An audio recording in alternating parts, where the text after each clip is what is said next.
Hello everyone, I am Professor Sagar Pokharkar from ENTC Department of AISSMS Institute of Information Technology Pune.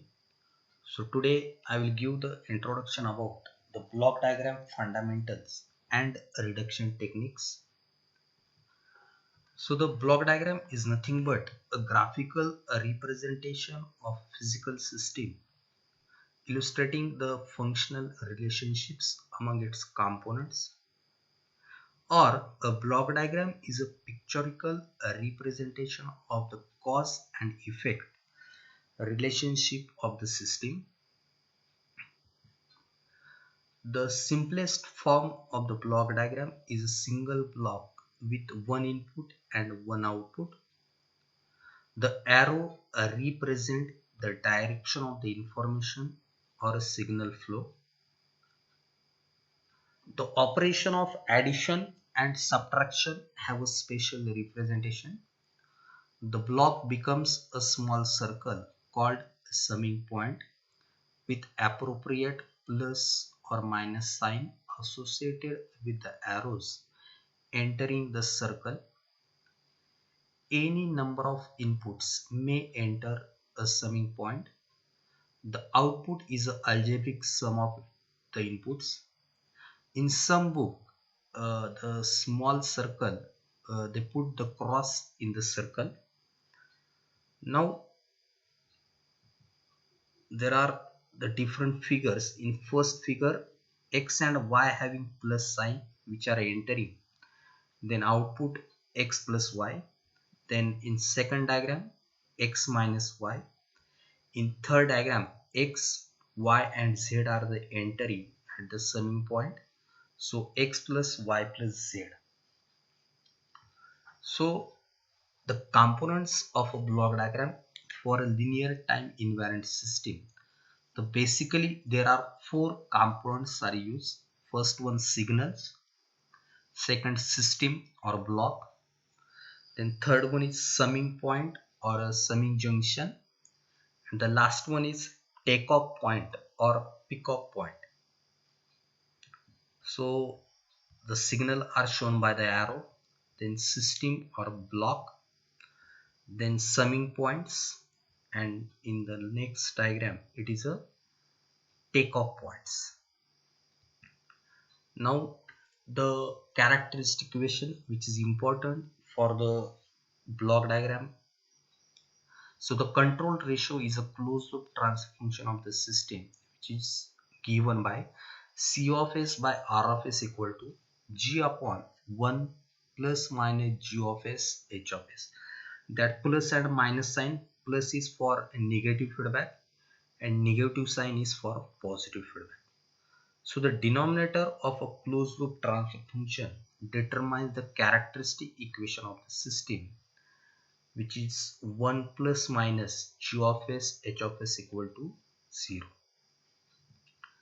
Now, in the most cases, we required to find out the overall transfer function of a given block diagram. The given block diagram is a complicated one and there are number of blocks and number of transfer functions. So we have to find the overall transfer function, that is a single block, and for that we required some reduction techniques. So in the next we see the how the reduction techniques are to be used and which are the techniques can be used to solve the block diagram and to find out overall transfer function. So first one, serially connected blocks. So in this G1 and G2 which are directly connected, so there is a condition, there should not be any takeoff point or summing point in between the two blocks. Then the equivalent block is G1 into G2. Then combining the blocks in parallel, so G1 and G2 are coming to the summing point, so the equivalent block is G1 plus G2. Here the sign of G1 and G2 at the summing point is plus, that's why there is a G1 plus G2. So that is combining blocks in parallel. So here also there should not be any takeoff point in between the blocks. Then third is moving the summing point after or behind a block. That means we have to shift this summing point after the block G. Then its equivalent is like this. We have to add a block of G.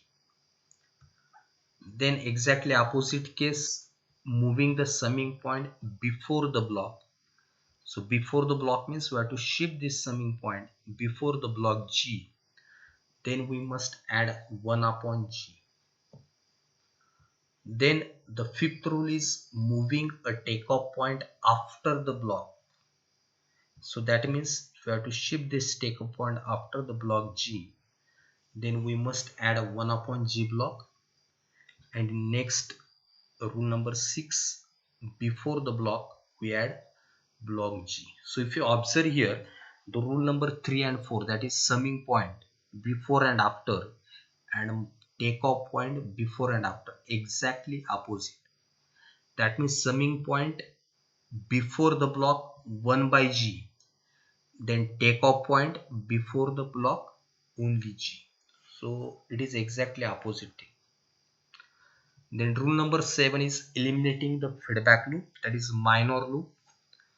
So here G and H is a feedback element having plus and minus, that is positive and negative feedback. Then its equivalent equation is G upon 1 minus plus GH. So minus is for positive feedback and plus is for negative feedback. Similarly, for whenever H is 1, that is unity feedback, then it is G1 minus plus G. Then rule number 8, swap the two neighboring summing point.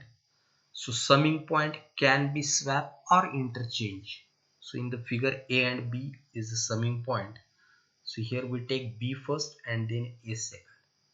But the condition for swapping, there should not be any block or a takeoff point present in between the two summing point. That means that summing point should be directly connected.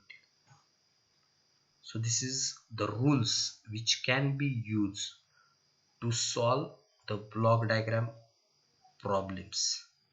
So thank you.